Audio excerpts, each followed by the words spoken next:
banhar. Sakatiga rekanana, sakatiga.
Caminhada cívica já feita nesse país, minha gente. Viva!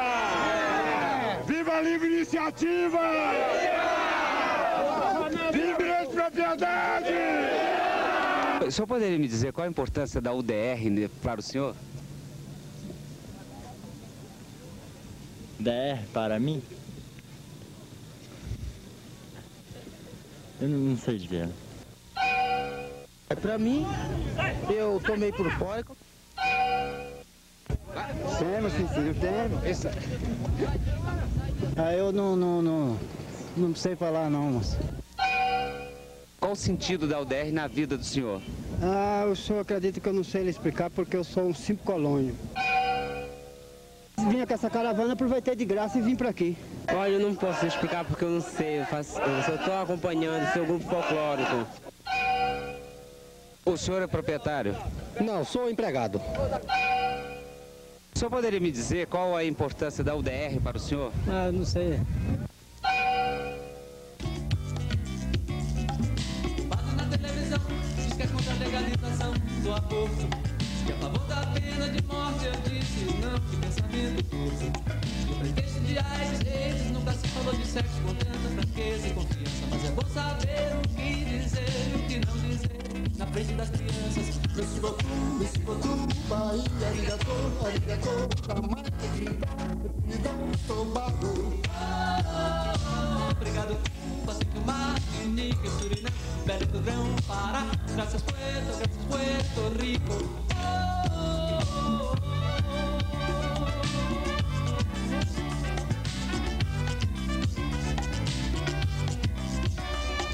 Baiano burro nasce, cresce, nunca para no sinal. E quem para e espera o verde é que é chamado de boçal. Quando é que vem esse rico, polícia, mendigo, priva de ser cidadão. E quem vai equacionar as pressões do PT da UDR e fazer dessa vergonha uma nação. Vamos comer feijão, vamos comer. A UDR vem se apresentando no país como defensora dos interesses dos pequenos proprietários. E com isso, inclusive, ela conseguiu bastante apoio, a gente não deve ocultar isso, ela conseguiu muito apoio entre os pequenos proprietários. Quando houve a manifestação em julho da UDR aqui em Brasília, a gente pôde perceber a presença de pequenos produtores, de pequenos agricultores na manifestação da UDR. O senhor é proprietário? Eu sou. Qual o tamanho da propriedade, senhor? A minha propriedade é pequitita. Vamos subindo. Qual o tamanho da sua propriedade? Vamos subindo. Vamos subindo. Proprietário pequeno. Quantos hectares? Eu tenho 2,5 alqueires de terra. Na verdade, a UDR vem iludindo os trabalhadores, ou uma parcela de trabalhadores e de pequenos proprietários, com a bandeira, por exemplo, da política agrícola. Simplesmente porque, numa estrutura fundiária concentrada como é a do nosso país, onde 4% das propriedades detêm 70% das terras agriculturáveis no país, simplesmente qualquer modelo de política agrícola a ser definida, ela beneficiaria a grande propriedade. O senhor é proprietário? Sou pequeno proprietário. A gente depende desse governo que eu acho que não está com nada para poder, manter a gente no campo, que acho que não está dando mais. Tem 14 hectares. Tenho sítio, colônia. Sim. O pequeno agricultor deve ter consciência de uma coisa. De todo o crédito agrícola, nos últimos anos, os pequenos agricultores, no máximo, que conseguiram receber foi 15% do crédito agrícola. Os 85% foram para os grandes fazendeiros.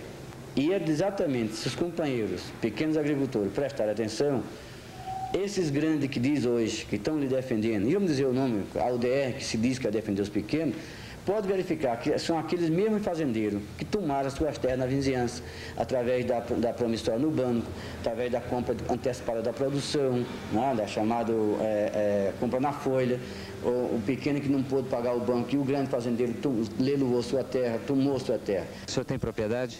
Tenho. Uma pequena propriedade no Maranhão. Estou trabalhando no Pará por falta da condição. O senhor é proprietário? Sou proprietário. Proprietário rural. Qual o tamanho da propriedade? É mini proprietário. Grande nunca defendeu o pequeno. Isso tanto é no campo como na cidade. Tá? E os setores industriais também, os pequenos industriais estão sendo engolidos pelas grandes indústrias, pelas multinacionais, pelos grandes aglomerados. O que nós precisamos defender é uma política agrícola relacionada com a reforma agrária. Enquanto a gente não mudar a estrutura fundiária do país, nós não conseguiremos uma política agrícola que dê conta dos anseios e das necessidades do pequeno produtor rural.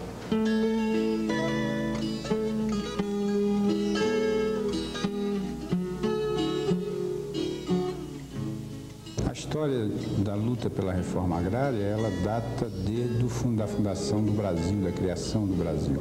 É uma luta histórica, ela não tem a luta pela terra, ela se deu inicialmente pela ocupação das Seis Marias e teve sucessivas lutas onde os indivíduos tiveram a luta essencialmente pela terra. Se a gente dá um salto um pouco na história disso daí, você entra em 64, onde o governo, então instalado no período, tentou uma reforma agrária através do Estatuto da Terra.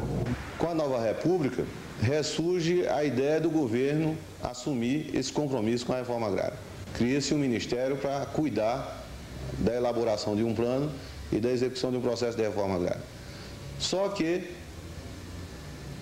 o mesmo governo que cria o ministério cria dificuldades enormes para a execução do processo. Lança-se um Plano Nacional de Reforma Agrária, por sinal no 4º Congresso Nacional dos Trabalhadores Rurais, com um conteúdo razoável, que pelo menos foi admitido aquele conteúdo pelo 4º Congresso como o começo do desencadeamento do processo de reforma agrária. No entanto, meses depois, quando o governo aprova o Plano Nacional Definitivo, o Plano Nacional de Reforma Agrária, já foi um plano castrado, um plano que pouco tinha a ver com aquele plano originalmente lançado para a discussão da sociedade. De recuo em recuo, nós chegamos ao Decreto 2363, que, entre outras coisas, cria limites para a não desapropriação de imóveis nas diversas áreas do país, dá ao proprietário o direito de reserva de 25% da área a ser desapropriada, que permanece em mãos do proprietário, não importando se nessa área existe conflito social ou não existe, o proprietário vai ter 25% de reserva em suas mãos. Nós temos propriedade em Araçatuba e Mato Grosso. Tenho 3.000 hectares no Mato Grosso. Bahia, 1.200 hectares. Bahia tem propriedades de 15.000 hectares, 10.000 hectares.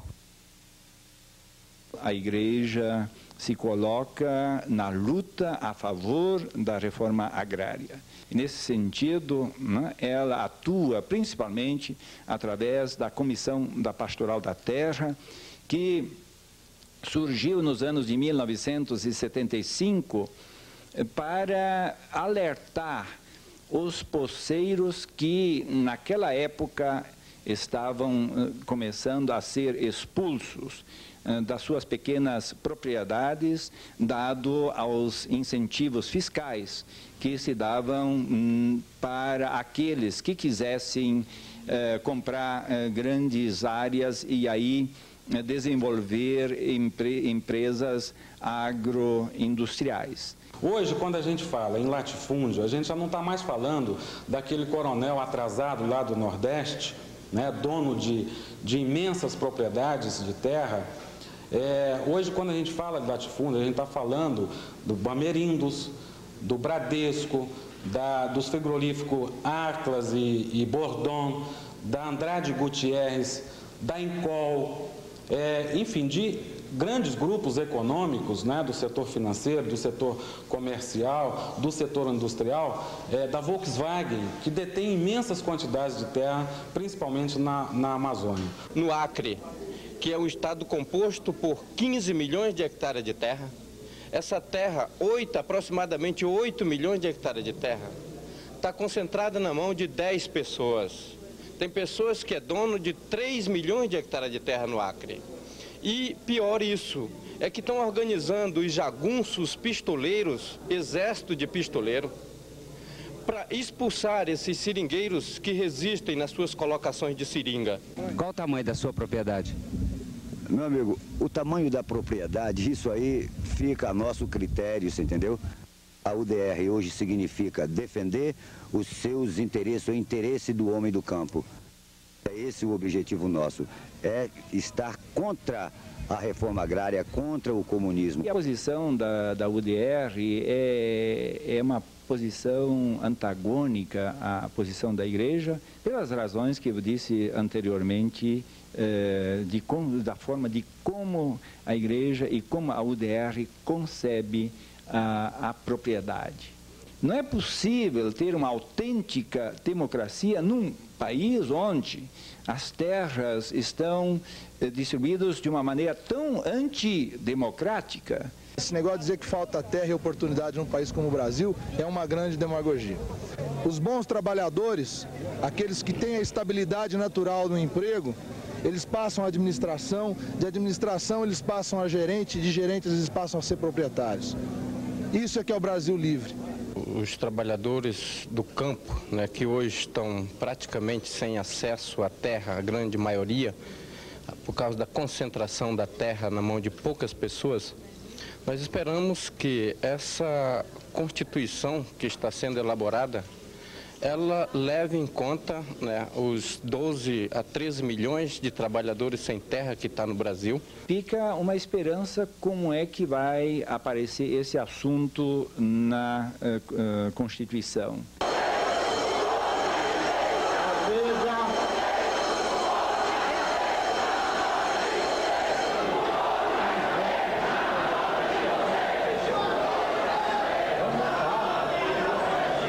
Lutando junto à Constituinte para que a Assembleia Nacional Constituinte garanta na nova Constituição mecanismos constitucionais capazes de viabilizar o processo de reforma agrária. Agora, dentro da Constituinte, as forças são muito conservadoras, de certa forma, uma grande maioria contrário à própria reforma agrária. Os constituintes têm uma responsabilidade muito grande agora na plenária, na hora de aprovar cada item desse texto constitucional. Se houver uma frustração da classe trabalhadora, do campo e da cidade, em relação aos seus direitos mínimos, se isso for frustrado no plenário, nós temos certeza que essa Constituição terá uma curta duração, porque a população não vai respeitar esse texto constitucional. 1, 2, 3, 4, 5 mil, queremos reforma agrária em todo canto do Brasil. 1, 2, 3, 4, 5 mil, queremos reforma agrária em todo canto do Brasil. Qual a importância da UDR para o senhor? A importância da UDR é que ela está unindo a classe produtora rural em todo esse Brasil. Independente do segmento de atividade rural, todos nós estamos juntos, levando adiante a UDR, que é o braço político do produtor rural, que vai possibilitar a gente conseguir as nossas reivindicações. Brasília nunca viu uma manifestação do tamanho dessa e com a ordem que ela está sendo desenvolvida. E aqui é o grande passo para futuras UDRs em formação, quer dizer, nós estamos dando o recado do verdadeiro trabalho nosso, de homens do campo, homens de paz, mas que nós também somos ordeiros, mas não somos cordeiros. É impossível ter paz onde há tanta injustiça. A terra é uma questão de vida para o trabalhador. É uma questão tremendamente sentida, porque tirar o trabalhador da terra hoje é como quem tira o peixe da água. Se tira o peixe da água, ele morre. Então essa luta vai continuar. Vão passar por cima desse texto constitucional, vão ocupar as terras de forma desordenada e vão lutar para conquistar essa terra, custe o que custar. Quem defende pequeno é pequeno.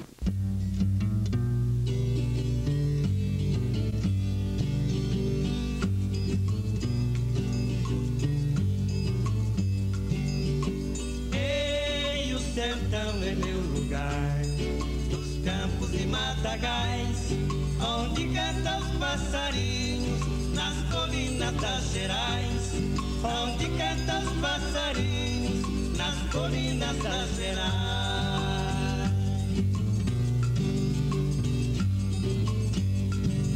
No chão de terra batida, ao longe se vê o pó, com o barulho dos cascos, nos trilhos em caracol, no passo lento do tempo, o grito da multidão, numa estrada sem saída, na poeira desse chão, numa estrada sem saída, na poeira desse chão.